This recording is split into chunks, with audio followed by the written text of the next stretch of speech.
lumabas ang video ni Saldico.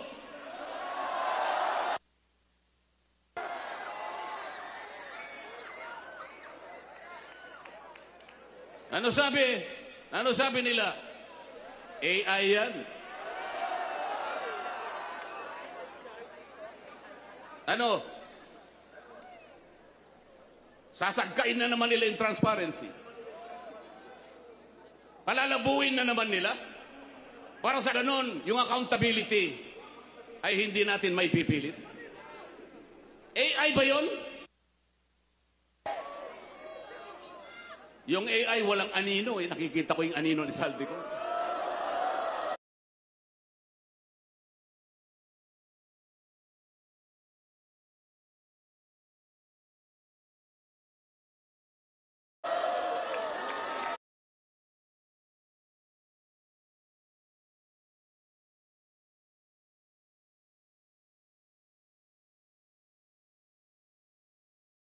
Ngayong kahapon, dahil nakita nila yung paglalahad, yung video recording ni Saldico na sinasabi nilang AI. Paano magiging AI? Ito'y unang lumabas sa official page ni Saldico mismo.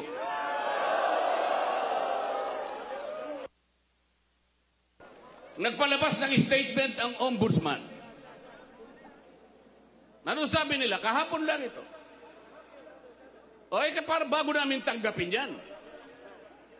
Kinakailangan ay umuwi ka rito at paberipika mo yan. Siguro panutaryo mo yan. Gawin mong opisyal yan. Lahat na po ng requirements ngayon ay kanilang hinihiling. Nakalimutan nila sa mismong charter ng ombudsman. Yung mismong batas na gumawa sa opisina ng ombudsman.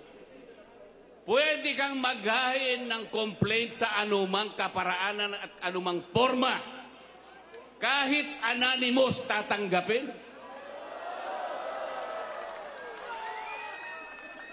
Paano natin may papalitaw ang transparency at magkaroon ng accountability sa ating bansa kung ang namumuno sa Ombudsman Office na dating Secretary ng Department of Justice at ang kanyang Prosecutor General, sila ang unang taga-usig, sila ang unang dapat magsampa ng naukol na kaso para sa ganun, mapanagot natin ang nagkasala. Sila pa ang nangunguna para pagtakpan lahat ito. Papayagan po ba natin yan? Hindi ba iniinsulto nila tayo niya? Papayag ba kayong mainsulto? Yung pangungutang po, walang problema yan. Tayo po, sa maraming pagkakataon, nangungutang din tayo. Ang pinag-uusapan ay yung paggamit mo sa utang. Yung marunong gumamit, magninegosyo siya, kumita siya ng sapat, nabayaran niya yung utang niya, nakapag-ipon pa siya ng konti para sa kanyang pamilya. Ganon dapat. Mangungutang tayo para kulimbatin. Mangungutang ka, hindi para sa ikalalaki, ikasisigla ng ekonomiya. Ang utang ay nanakawin pa. Anong mangyayari sa ating bansa?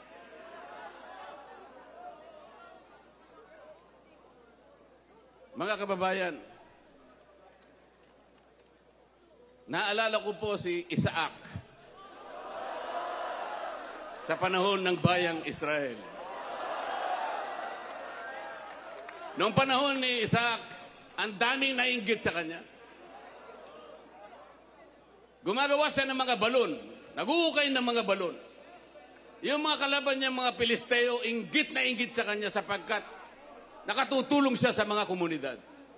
Lahat ng mga balon na kanyang hinuhukay, tinatapunan nila ng dumi. Pero hindi nabagabag si Isaac. Hindi siya tumigil. Alam niya ang kanyang misyon. Alam niya ang kanyang pupuntahan. Marami sa atin ang kagaya ni Isaac, mga kababayan. Si Isaac hindi niya na pinatos ang mga duming ipinupukol sa kanya. Ang mga duming itinatapon sa mga balon na kanyang ginagawa. Ayaw niya nang pansinin. Katulad kanina na sinabi ng isang nagsalita sa ating harapan. Pati pala itong ginagawa natin na isang karapatan ng bawat Pilipino sapagkat ang ating kagustuhang hilingin sa ating pamahalaan na iwasto at bigyan ng lunas ang ating karangingan sapagkat nakita natin ang epekto ng malawakang pagbaha. Ito po ay protektado ng saligang batas. Kaya kailangan po nating bantayan. Kailangan paulit-ulit kung kinakailangan nating ipaalala sa ating pamahalaan na ang transparency at pananagutan, ang sabi ko po sa kanya, hindi naman po pwedeng sa aplikasyon pa lang, sa pagpoproseso pa lang, ay bibigyan mo na sila ng isang requirement na kailanman ay hindi nakasulat sa ilalim ng batas. Ngunit, pinilit po niya. Ang sabi ko pa sa kanya, ang korte lamang ang magsasabi kung magkano ang isusuli ng isang tao pagkatapos ng paglilitis. Sapagkat ang korte rin naman ang magtatakda kung yung nag-a-apply sa Witness Protection Program ay a-approbin ng korte. Ang mag-a-approve po ay korte, hindi po ang Department of Justice. Ngunit dahil ayaw po nila, natatakot sila na baka sakaling magsalita pa ang mga diskaya hanggang ngayon ay hindi nila pinapayagang ang proseso para sila ay makapag-apply. Isa ito sa paraan para sa ganon ay hindi matupad ang transparency. Mamaya po ipaliliwanag ko pa lalo ang bahagi na yan. Ang isa pa po na testigo na inaakala ko na pinakatotoo, the most credible witness ever produced by the Blue Ribbon Committee, Orly Gutesa. Siya lamang po ang tumukoy at kumonekta sa pagitan ni Saldico at ang dating speaker, Martin Romualdez. Wala na pong iba. Wala na pong iba. Natakot silang lahat sapagkat totoo ang sinasabi ni Orly Gutesa. Ano po ang ginawa nila? Ang pinagtuunan po nila ay hindi umano na peking notaryo. Paano po mapepeke ang notaryo? Tayo pong lahat, saksi sa umiiral na mga pangyayari sa pagnonotaryo. Pumunta kayo sa malapit na City Hall, makikita nyo ang nakalinyang mga notary publics. Meron po bang nagpapanotaryo sa inyo na bago siya umalis, ay babalikan niya kung sino man yung notaryo at itatanong niya, Sir, Madam, pasensya na po, ngunit gusto ko lang matiyak kung kayo po talaga ang pumirma sa dokumentong ito. Meron po bang gumagawa noon?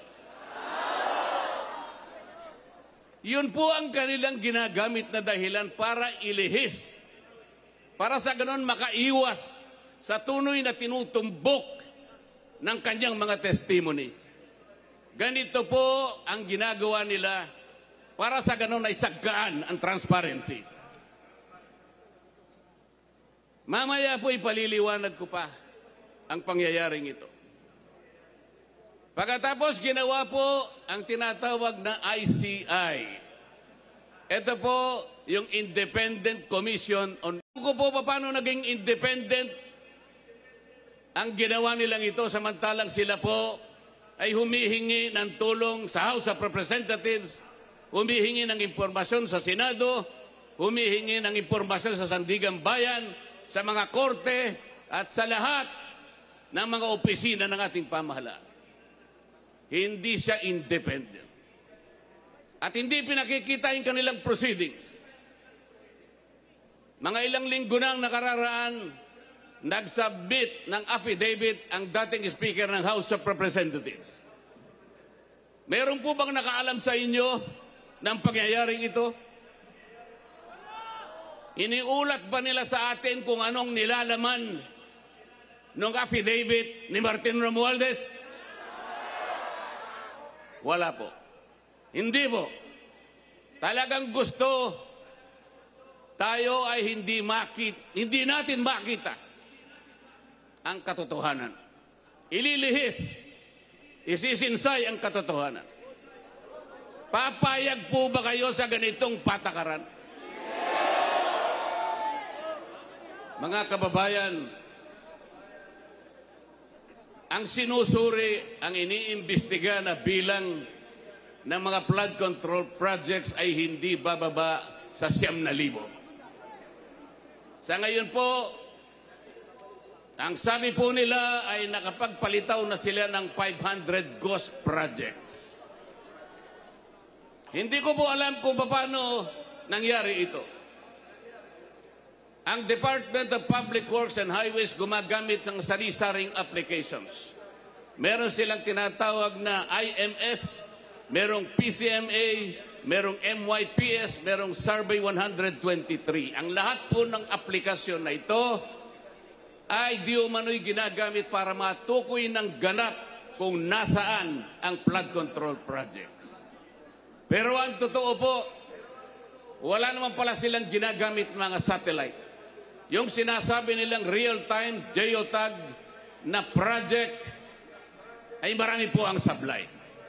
Kaya hindi po talaga natin kailanman madidetermina ilan ang ghost flood control projects. Meron pa silang tinatawag na quality assurance units. Ito pong opisinang ito ang nakasentro sa pagtingin sa kalidad sa pagkakagawa ng mga flood control projects. Ito ay mula sa kanilang central office, meron silang satellite office sa kanilang mga regional offices at ganun din sa mga district offices. Meron pa silang tinatawag na CPS.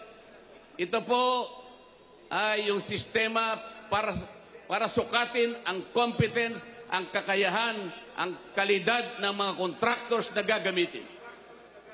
Kung lahat ng pamamaraan na ito, kung lahat ng sistemang ito ay kanilang sinunod, kailanman ay hindi magkakaroon ng ghost projects. Anong ibig sabihin po nito? Hindi po nila sinunod ang mga tuntunin. Nagbulag-bulagan sila sa mga tuntunin. Sapagat ang pinag-uusapan natin ngayon, mga kababayan, ay halos 1 trilyon piso na nakulimbat sa kaban ng bayan. Ito na po siguro ang pinakamalaking pagnanakaw sa kasaysayan ng Republika ng Pilipinas. Tama po ang mga sinabi ng naunang nagsalita sa atin. Kailangan po natin talaga ang transparency. Kailangan po natin talaga ang accountability. Kung walang transparency, hindi natin makikita, hindi malalantad sa ating lahat. Kung sino ang utak, kung sinong pinuno, kung sinong nag-isip ng lahat ng bagay nito. At kung hindi sila magiging accountable kahit kailan, ay hindi magkakaroon ng hustisya sa ating bansa.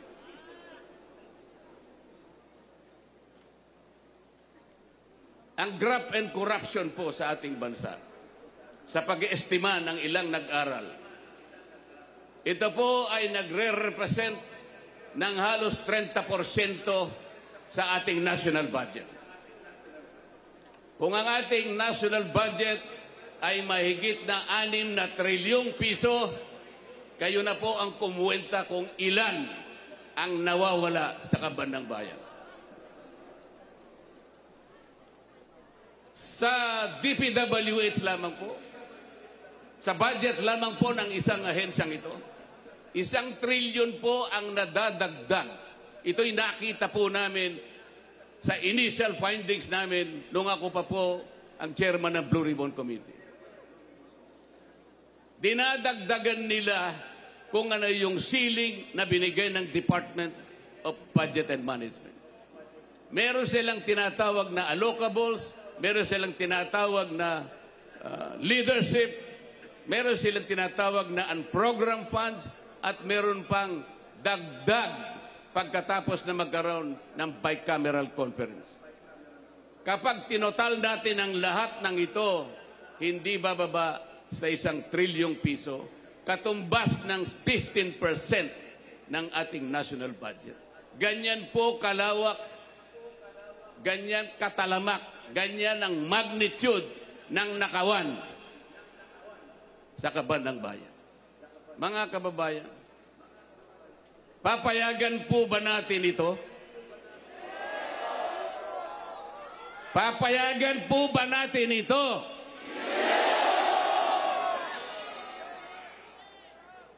Ano po ang nangyari dahil ganito nga ang naging resulta ng mga pangyayari? Alam po ba ninyo kung magkano ngayon ang outstanding debt, ang pagkakautang ng ating bansa? Alam po ninyo kung gaano ang halaga ngayon na utang ng ating bansa? 17 trillion pesos. Katumbas po yan ng 63% debt to GDP ratio. Ano po ang ibig sabihin niyan? Masyadong mataas po yung bahagdan, yung ratio ng ating pagkakautang sa ating national na pangkabuhayan. Ang ibig sabihin po niyan, pagka mataas ang ratio, nag-aatubili, nagkakaroon ng pag-aagam-agam, natatakot ang mamumuhunan sa ating bansa. Baka hindi tayo makabayad sapagkat masyadong mataas ang ratio. Pati po yung mga nagpapautang na pandaigdigan, nagmamasid na lang sila. Tinitingnan kung tayo makakabangon o hindi. Yan ang magiging kalagayan ng ating bansa sapagkat mawawalan na sila at nawalan na sila ng kumpiyansa sa ating kakayahan na bumangong muli.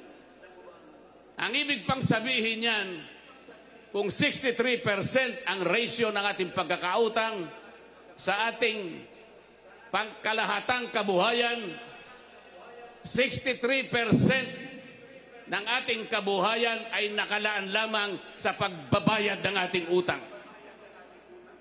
Ilan po ang matitira? 37% na lang ang gagamitin na panustos sa pangangailangan ng bawat isang mamamayan. Papayagan po ba natin ito? Alam po ninyo, mga kababayan, hindi lamang po tayo ang nakakakita nito. Ang mga kapitan ng mga industriya sa ating bansa, ang Philippine Chamber of Commerce and Industry, ang Federation of Philippine Industries, Management Association of the Philippines, European Chamber of Commerce of the Philippines, mga kinikilalang organisasyon ng pangangalakal at pagninegosyo sa ating bansa. Sila man ay natatakot, sila man ay nangangamba, nag-aatubili kung mamumuhunan pa. Ito ngayon ang kinasadlakan ng ating bansa. Yung pong namumuhunan na nanggagaling sa iba't ibang bansa o ang tinatawag nilang foreign direct investments, ito po ay napakamabisang asset na nagagamit natin para palakihin, para pasiglahin ang ating ekonomiya. Alam po ba ninyo kung anong nangyari? 40% ng dumarating na investment sa ating bansa ay bumagsak. 40% na mahigit po. Ang sabi pa nila, at nabanggit na po kanina, ang ating stock market is the worst performing stock market in this region. Ang ating pera, ang ating piso na ngayon ay halos 60 pesos per $1. It is the worst performing currency in the region. Ang nangyari dyan at naging resulta po, kaya naging mababa pati productivity ng ating agriculture. Pati po, ang ating turismo ay naging matamlay. Pati ang ating kalakalan ay naging matamlay. Ito lamang ang nagiging bunga ng korupsyon sapagkat ayaw nilang ilantad at gusto nila ay makaiwas sila sa pananagutan. Ito pa po ang isang problema. Magkano po ang itinakda na budget para sa isang taon? Alam po ba ninyo, mga kababayan, kung magkano? 6.7 trillion pesos. Yan po ang magiging budget natin sa susunod na taon. Magkano naman po ang kikitain natin o tinatawag na projected revenue sa isang taon? 5 trillion daw po. Sa makatwid, mas malaki po ang ating gagastusin kesa ating kikitain. Magkaka-deficit po tayo ng 1.7 trillion pesos na uutangin na naman natin sa susunod na taon. Ano po ang ibig sabihin nito? Yung 1.7 trillion na uutangin natin, mangangahulugan na tayo po ay mangungutang ng 142 billion bawat buwan. 4.7 billion bawat araw. O katumbas ng 197 million bawat oras. Hindi po ba kayo kinikilabutan, mga kababayan? Papayagan pa ba natin ito, mga kababayan? Hindi ba dapat ilantad lahat kung sino ang gumawa ng kawalang hiyaan na ito? Alam po ba ninyo kung ano sinasabi ng saligang batas? Tungkol sa bahaging ito na ating pinag-uusapan ng gabi. Yung graft and corruption. Yung paglilingkod sa ating pamahalaan. Article 2, Section 27 of the Philippine Constitution. The state shall maintain honesty and integrity in the public service and take positive and effective measures against graft and corruption. Dapat panatilihin ng Estado ang isang tapat at may integridad na pagsisilbi sa ating bayan. At kailangan maggawa ng positibo at epektigong pamamaraan upang labanan ng katiwalian at korupsyon. Yan po, yan ang sinasabi ng ating saligang batas. Pero ano po ang ginawa nila? Para lang mapagtakpan ang mga nagkasala, para makaiwas sa accountability, para hindi ilantad, para ganon ay mawala ang transparency. Ano po ang ginawa ng dating Secretary of the Department of Justice, ngayon po ay Ombudsman, Boying Remulla, nung tinanong siya sa Kongreso? Na paminsan-minsan ay kailangan nating baluktutin ang batas para sumaya ang tao. Tinanong siya kung totoo at tama ang sinabi. Ang sagot niya, yes, sir. Siya po ang Secretary of the Department of Justice na ngayon ay Ombudsman. Yung kanyang Prosecutor General, kamakailan lang ay dumalo sa aming pagtitipon sa Blue Ribbon Committee. Doon ay pinilit na naman nila na yung restitution, yung pagsusoli muna ay kailangan gawin ng sino man na gustong mag-apply sa ilalim ng Witness Protection Program. Isipin po ninyo, kahit wala sa tuntunin, kahit hindi requirement ng batas, ipipilit nila, mabaluktot lang ang batas. Kayo po ba, kapag pumunta kayo sa isang restaurant, ang unang pupuntahan, o ang unang pupunta sa inyo ay yung waiter. Ibibigay yung menu. Doon ay makakapamili kayo kung anong gusto ninyong kainin. Halimbawa po, ay pinili ninyo na iluto para sa inyo ay paksiw. Paksiw na bangus, halimbawa. Pagkatapos na maibigay nyo sa kanya ang inyong kagustuhan, bigla niya kayong binulungan. Sir, Madam, bago ko po iluto ang inyong hiniling na paksiw, ay kinakailangang pumayag kayo na yun ay lalagyan ko ng toyo. Papayag ba kayo? Ang hiniling ninyo paksiw eh. Ang gusto ng Prosecutor General, kahit wala sa batas, ilalagay niya bilang isang requirement para lamang hindi mag-qualify yung tao na gustong tulungan ng gobyerno para usigin kung sino ay nagkasala. Yun po ba'y transparent? Transparent po ba yun? Pa-English pa siya. Akala niya siguro, hindi nyo naiintindihan yung English niya kahit na. Kahit convoluted ang kanyang paliwanag. Ang totoo niya, mas marami pa sa inyo mas marunong mag-English kaysa sa kanya.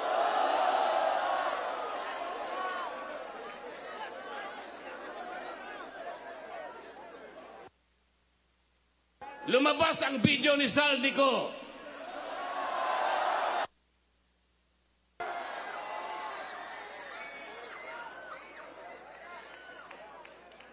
Ano sabi? Ano sabi nila? AI yan.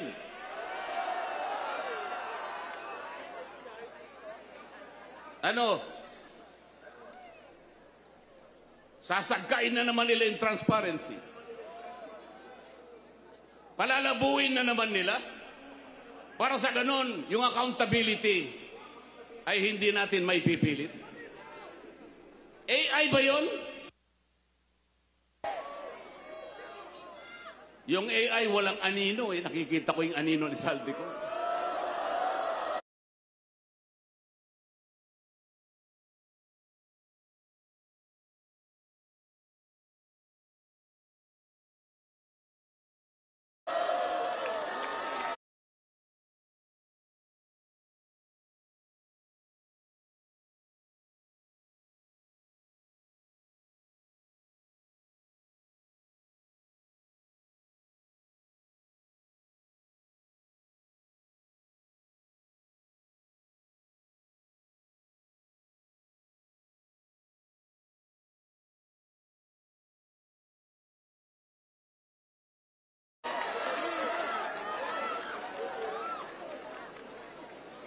Ngayong kahapon,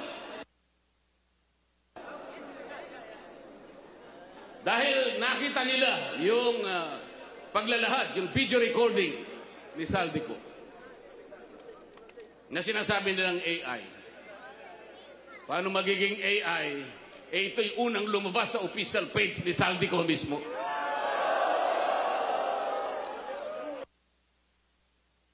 Nagpalabas ng statement ang ombudsman. Ano sabi nila? Kahapon lang ito. O para bago namin tanggapin yan. Kinakailangan ay umuwi ka rito at paberipika mo yan. Siguro panutaryo mo yan. Gawin mong opisyal yan. Lahat na po ng requirements ngayon ay kanilang hinihiling. Nakalimutan nila sa mismong charter ng ombudsman yung mismong batas na gumawa sa opisina ng ombudsman. Pwede kang maghain ng complaint sa anumang kaparaanan at anumang forma. Kahit anonymous tatanggapin. Paano natin may papalitaw ang transparency at magkaroon ng accountability sa ating bansa kung ang namumuno sa Ombudsman Office na dating Secretary ng Department of Justice at ang kanyang Prosecutor General, sila ang unang taga-usig, sila ang unang dapat magsampa ng naukol na kaso para sa ganun mapanagot natin ang nagkasala. Sila pa ang nangunguna para pagtakpan lahat ito. Papayagan po ba natin yan? Hindi ba iniinsulto nila tayo niya? Papayag ba kayong mainsulto? Yung pangungutang po, walang problema yan. Tayo po, sa maraming pagkakataon, nangungutang din tayo. Ang pinag-uusapan ay yung paggamit mo sa utang. Yung marunong gumamit, magninegosyo siya, kumita siya ng sapat, nabayaran niya yung utang niya, nakapag-ipon pa siya ng konti para sa kanyang pamilya. Ganon dapat. Mangungutang tayo para kulimbatin. Mangungutang ka, hindi para sa ikalalaki, ikasisigla ng ekonomiya. Ang utang ay nanakawin pa. Anong mangyayari sa ating bansa?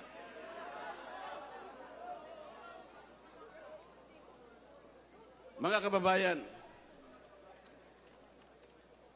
naalala ko po si Isaac sa panahon ng bayang Israel. Noong panahon ni Isaac, ang daming nainggit sa kanya.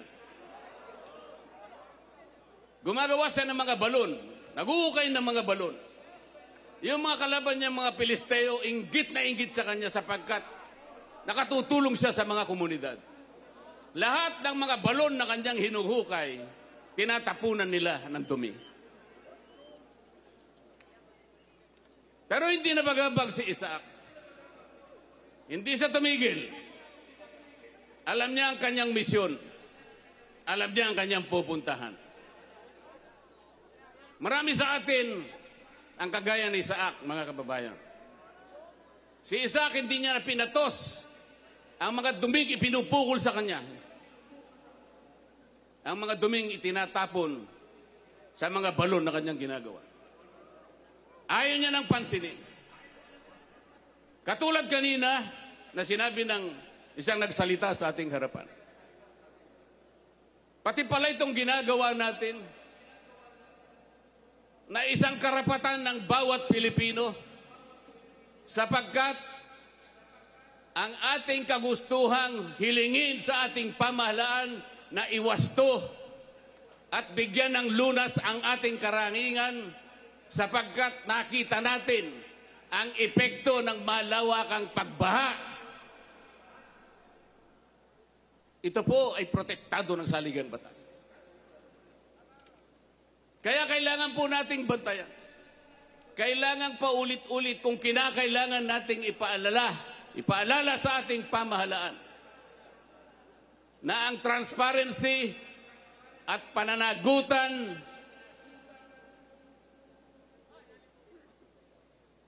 ay ito lamang ang tanging dahilan para tayo'y magkamit ng katarungan. At ang katarungang ito ay siyang magdadala ng biyaya ng demokrasya na ating pagsasaluhan bilang isang bansa. Salamat po sa inyong pagkakaisa. Salamat po sa inyong pakikiisa sa ating pamamahala. Mabuhay po tayong lahat.